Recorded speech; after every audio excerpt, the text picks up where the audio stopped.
one of our clients, his electric bill was $34 a month. That's like 2 trips to McDonald's. We wanted to give every customer the most per square foot they could ever get out of this house. That's why when we draw out a floor plan, we don't like empty hallways or corners that are missed and it's just empty spaces, because we realize with the compromise of a smaller home, you don't want wasted space. I think the biggest pain that America is feeling is affordability. It doesn't matter if it's food, it doesn't matter if it's housing, anything. Number one, does it have great quality? Can I get it fast? And is it at an affordable price? If you live in Texas, if you live in Arkansas, Oklahoma, Louisiana, we get these swings of like 30 degrees in the morning and 80 degrees in the afternoon and then back. And so if you have those shifts, well, all of a sudden your house is having to heat it, then cool it, then heat it, then cool it, well, your energy costs are gonna go up and down with it. If it's a house that's 150 years old and it's not insulated well, we haven't seen any energy bill go down as far as energy costs.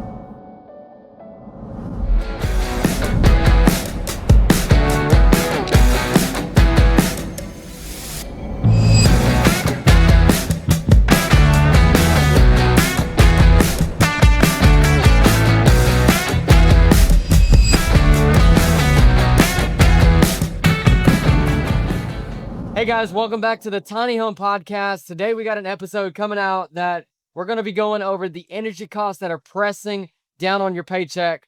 We got Colton here, and today we just want to get some real raw talk of what we see going on in the market right now out there with energy costs going up, your energy bills, your electric bills, your water costs. I mean, I've seen energy costs, rent bills going like in close to Houston right now at $3,000 a month for a 3-bedroom, 2-bath. So we're going to get into some interesting topics today, so stick around.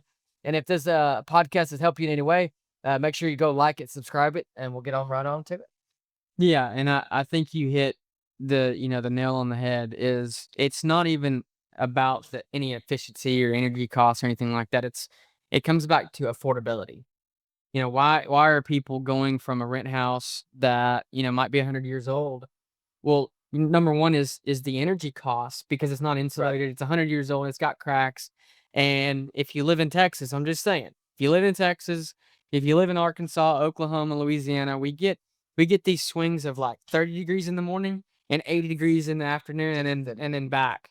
And so if you have those shifts, well, all of a sudden your house is having to heat it, then cool it, then heat it, then cool it. Well, your energy costs are going to go up and down with it. If it's a house that's 150 years old and, it's not insulated well, we haven't seen any energy bill go down as far as energy costs, water costs. And so I think the biggest pain that, I'd say America is feeling is just affordability. Mm-hmm. It doesn't matter if it's food, it doesn't matter if it's housing, cars, trucks, anything. Is number one, is it, does it have great quality? Can I get it fast? And is it at an affordable price? Right. I hate to see so many people want to compromise their entire lifestyle or their dreams because they can't afford something. So they'll go settle for a, 2000 model mobile home that's falling apart, and they're going to put all of their heart, sweat, and tears into something that just to try to get into something. It's going to be worth less, just like a car. When you drive a mobile home off a lot, it's worth less, just like a car. We saw a spike when COVID hit on the cars. Like, you drove it off the lot, you could actually make some money. Well, that was a once in a lifetime deal. Right. Same with mobile homes. How many times can you buy a brand new mobile home and you put it on your land, you put all of this hard sweat and equity in this land, in your mobile home, and you turn around and try to sell it, and you're like, oh, I'm having to take a big loss because it's not worth anything. Yeah. It's a depreciating asset. And I do believe the newer ones are a lot better quality as far as efficiency and energy and, installation, stuff like that.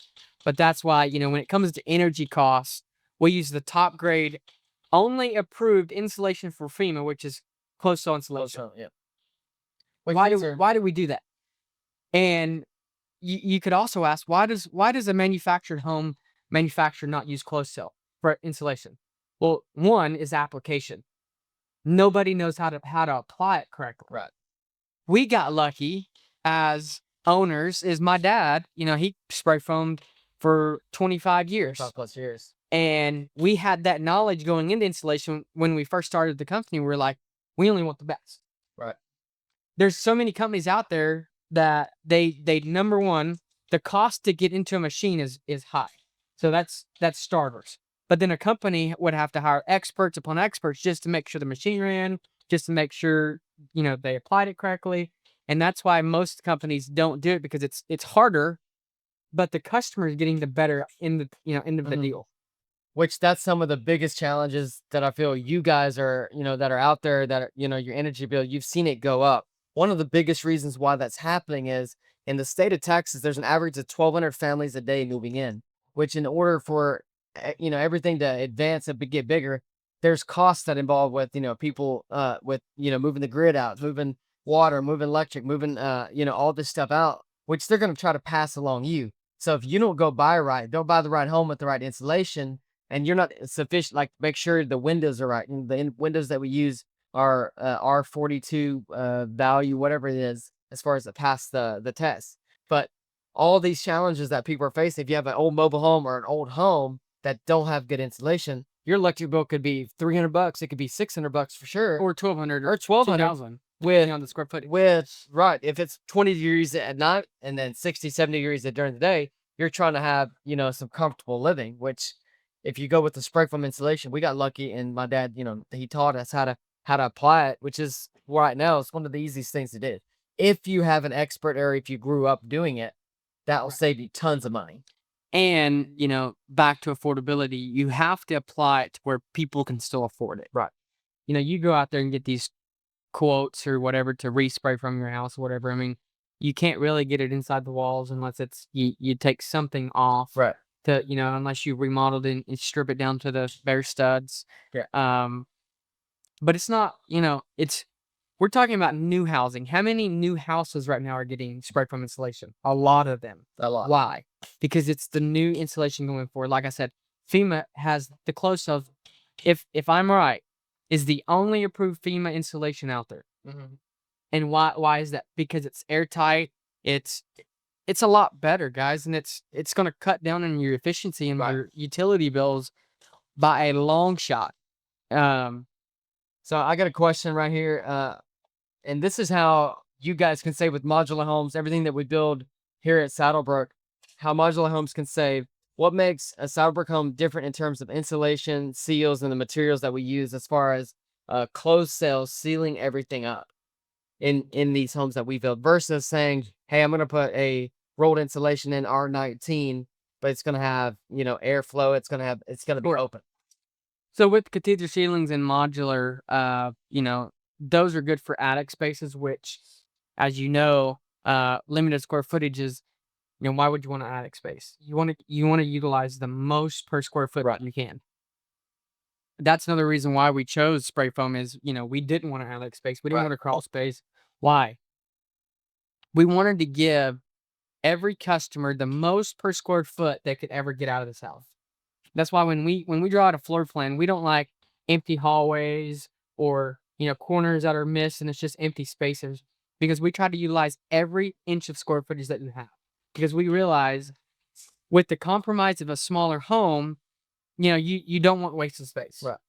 So you're already compromising, going from a 2,000 square foot home maybe down to a 1,200 square foot home. Right. So you're trying to utilize every little square foot. When you look at a house and the design is all kinds of jacked up, they're like, why would somebody do this? Well, they just weren't thinking. Mm-hmm. They didn't have a good architect that thought it through and said, hey, that's actually a wasted square footage. Versus if you actually think it through, that's our process. We think it through and we're like, okay, how can we best utilize every square foot? Down to the closet space, down to where we put the breaker panels. Everything is thought out and particular placed in each section. Right. What do you think? So going forward in 2026 with home prices, they've kind of studied out, if you're building a home, and saying, hey, I've got a home that right now the insulation, my energy bill is going up. Like, a lot of homes are built with wasted space. So you're building a home that's 2,000, 3,000 square feet. You probably don't even need it. Right. You're heating maybe an additional 1,000 square foot that you don't actually. That's never been used. Right. So, it says, how do you build modular homes stack up against traditional stick-built homes and energy performance, which comes into that question. So how does the performance do versus, our homes, which is a modular home, versus a traditional home, because we built both of them. Right, and we do build both. I would say this, traditionally built, number one, it's gonna take you twice as long, if not 3 times longer. Right. You have to, you have to step everything in steps versus here, we do it kinda all at the same time. And you're managing, 7,500 employees all at one time versus, how many times, will you go out to a site-built home, traditionally built? Now, not saying, if you want a two-story 4,500 square foot home, of course, I would recommend you build it on site. Right. It's gonna take you a lot longer, and you're gonna be exposed to weather a lot faster Right. as well. Which, even if I'm building a stick built on site, I'm still the best route is to do spray foam installation, which we do all the time. Have a spray foam guy come out and do it. That will save on your energy bill, your electric bill, which is the thing that they can go up to. Water. If you and depending on what county you live in, water. I mean, just don't use as much water. I mean, you can't really dictate. You that. can, you can get efficient on what kind of valves, fixtures and valves that you use. Right. I hot think water that's a heaters, big. stuff like that. Yeah. I think that's a big thing is people don't know the shower valves that you have. Some of them put out more water than some, and you don't know how much water you're actually wasting out of there, which Correct. would save you, money on, And the same with like a hot water heater, what people don't realize is there's all different kinds of hot water heaters. There's electrical tankless, electrical with a tank. There's propane with a tank. There's propane tankless. There's gas tankless. Gas is if you're in a city limits, that's gas. Right. Propane is if you're in the county, if you're in rural areas and you have a propane tank. Well, it's all different. So that will matter when you look at your utility bills. Propane or gas, they could vary depending on what area that you live in. One could be cheaper than the other. You never know. Electric, you might not have propane or gas, so you have to go with electric. Well, you have to know that electric might pull more electric since your hot water heater is being used. But if you go with tankless, okay, now it's not running all the time. You're only running the electrical when it's running. Right. Versus a standard one, it's always heating the water if it goes with a tank. Right. Because you're always having, because it's water. Always having to heat like you gotta. Most homes have a 30 to 40 gallon tank, so you're always having to heat that water, which isn't efficient. Which the next thing I want to go over is how do you cut down on some things like you've got windows, you've got your HVAC, you've got your appliance. It could even be appliances, but HVAC is probably one of the biggest ones. Is how much HVAC actually pulls down the mini splits that we use for our homes. Yeah, we try to, we try to buy the best, but we also try to buy the most efficient on your electrical bill. Some pull different amperages, some pull different voltages, all of the above. I'm not an electrician. I'm gonna leave that up to them. But we do want to, point out there's different mini splits for different areas. You can buy a different BTU that pulls more amperage. You can buy a lower one or a higher one, depending on what amperage and voltages they use. Right. I think it comes down to depending on what lifestyle that you want. A lot of our clients that come in, they're looking to downsize. They're looking into saying, hey, I've already built the 2,000, 3,000 square foot home. I already lived that lifestyle. I want to move down to 1,000 or 1,200 or 1,500 square feet. I want to be able to live more efficiently, not have to heat and cool, not have to clean. Because if you can cut that bill in half, I think one of our clients, and don't hold me to this, his electric bill was $34 a month, which was between a 600, I think, to 1,000 square foot home. So it depends on, the size. $34 a month. Can you believe it? Versus that's like 2 trips to McDonald's or 1 trip to McDonald's in the Starbucks. Which we bought just because it was investment property. We bought a mobile home. And what is that electric bill every month? 400? No, it's close to 1,200 a month right now. Yeah. With just electric bill. 1,200 a month. The electric bill's 1,200? Okay. Yeah, that's insane. And it's because it's not insulated. Right. It has to run 24 hours a day, every day. The heat or the cold air does not stay anywhere. Right.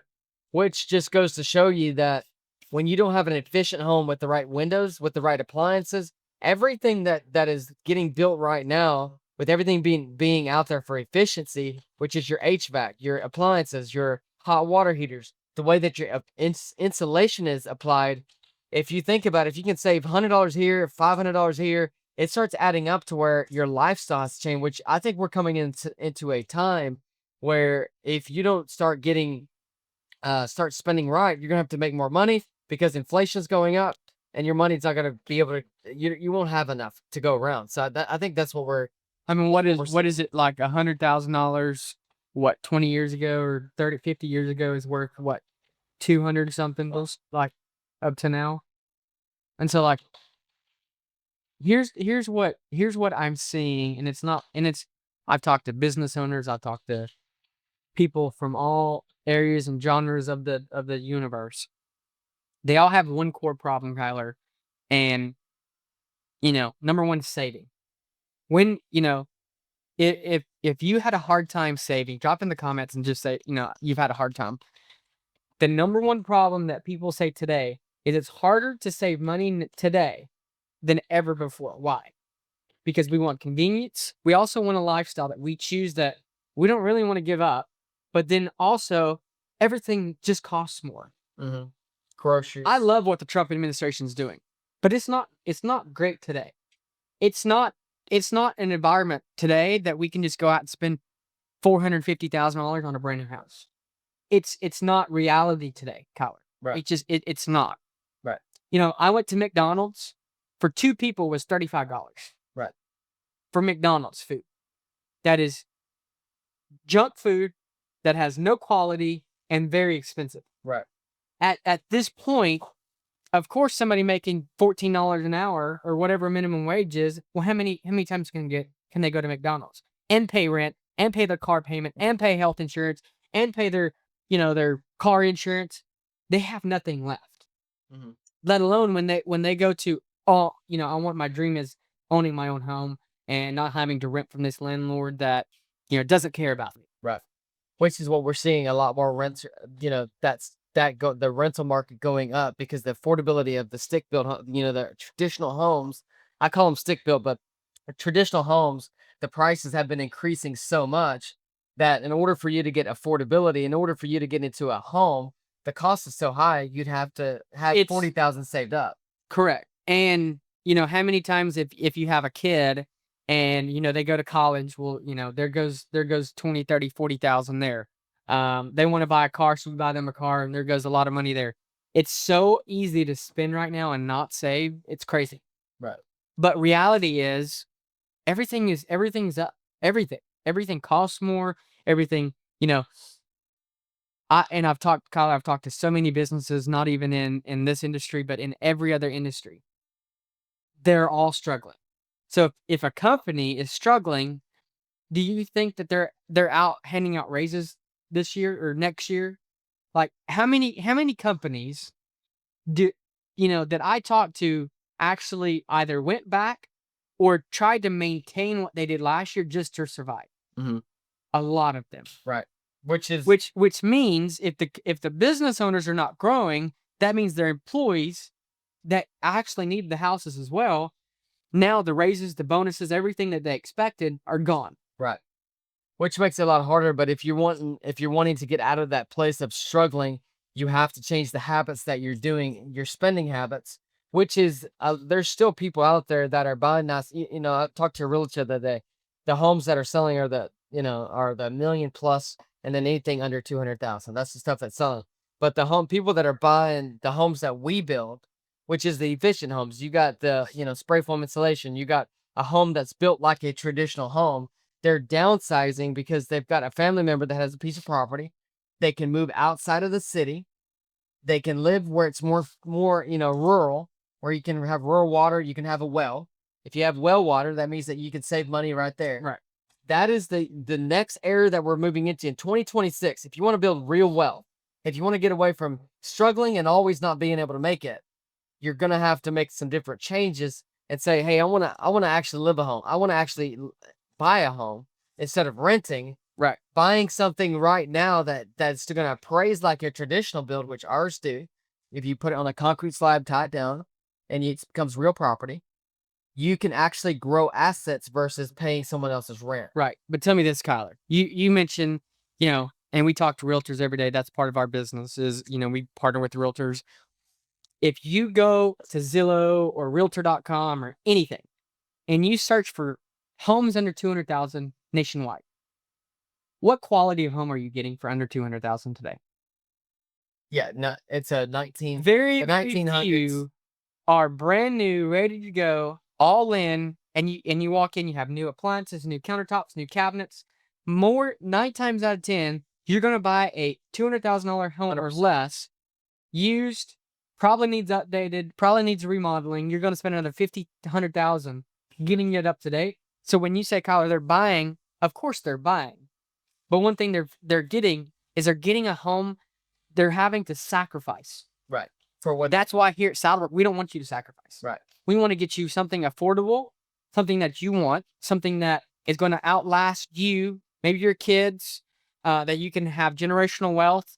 Number two is going to appraise for more than you paid for it. Mhm. We always want it to, you have equity in the deal after you leave here. Why? Because we know equity builds real wealth. Mhm. It always does. Right. Which is, we've been doing this for now, 7+ years where we're building out. Now we're working on building communities out. We're building all these assets, which we even we invest in our own homes, put them on properties and sell, which is Affordable housing is one of America's biggest needs right. today. Yeah. And it's not even affordable housing, it's new affordable housing. Right. We were at a city, I would say 2 weeks ago, and we were sitting there. Big. They're in need of thousands of homes. Thousands. Their rents are average of $1,000 to $1,500. And when I say, Kyler, the homes are not even livable. They're not livable. But guess what? That town, because the builders, they want to build a 400K plus house. They had 5 homes built in the last 5 years. Right. They have jobs. There's thousands of people that live outside the city that, have a job inside the city. They can't move in because there's nothing to buy that's actually worth buying. Mhm. There's 5 homes built in the entire city in the last 5 years. Yeah. If you go look at Tulsa right now, Tulsa needs 13,000 new affordable housing today. Their goal is to do that by 2033. You know how many homes and contractors and builders it would take to build 13,000 houses? A whole bunch. Millions of dollars. Right. And that's why so many foundations, so many cities, so many counties, so many board of directors are all focused on affordable housing. Why? It's one of the biggest needs in America today. Right.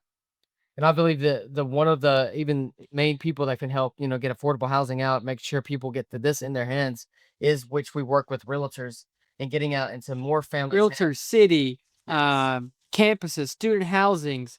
Like, another one is like student housing, which is, crazy. These colleges are growing hand over fist every single year. And, they're essentially a business. Do they want to pay $200 a square foot? Mhm. And spend a year and a half, 2 years building apartment or student housing? No.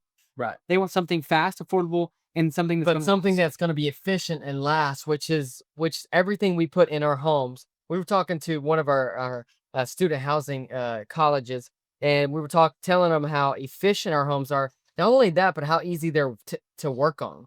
He's telling me, his HVAC or whatever went out. He had to get a specialist to come in. Well, you don't have to when you have a mini split. And he was 6 hours away from the specialist. Right. And it was going to be 20 degrees tonight or 5, whatever it was going to be. And he was like, man, we're put in this situation where, man, with the things that are getting built now, you just said it. You can buy a home under 200,000, but it might be 30, 40 years old. If not 150. Right. 150 years old. There's nothing out there in the market right now under 200,000 that is built like a traditional build, like stick built, other than what we're offering right now to the market, which is lowering the cost because of the volume that we were able to purchase from, because we ship to multiple different states. Being able to do that has brought down the prices to where we keep the quality the same, but keep the prices down to where it's more affordable. But we don't just focus on the price. We focus on how much we can save you monthly on your utility costs, which is one of the biggest things that people don't realize when purchasing a home. How much are my utility bills going to be? Correct. Not only as well as insurance. Right. As well as insurance. Because that matters if you buy a $400,000 house, if based off the market, housing has gone up 6 to 20%.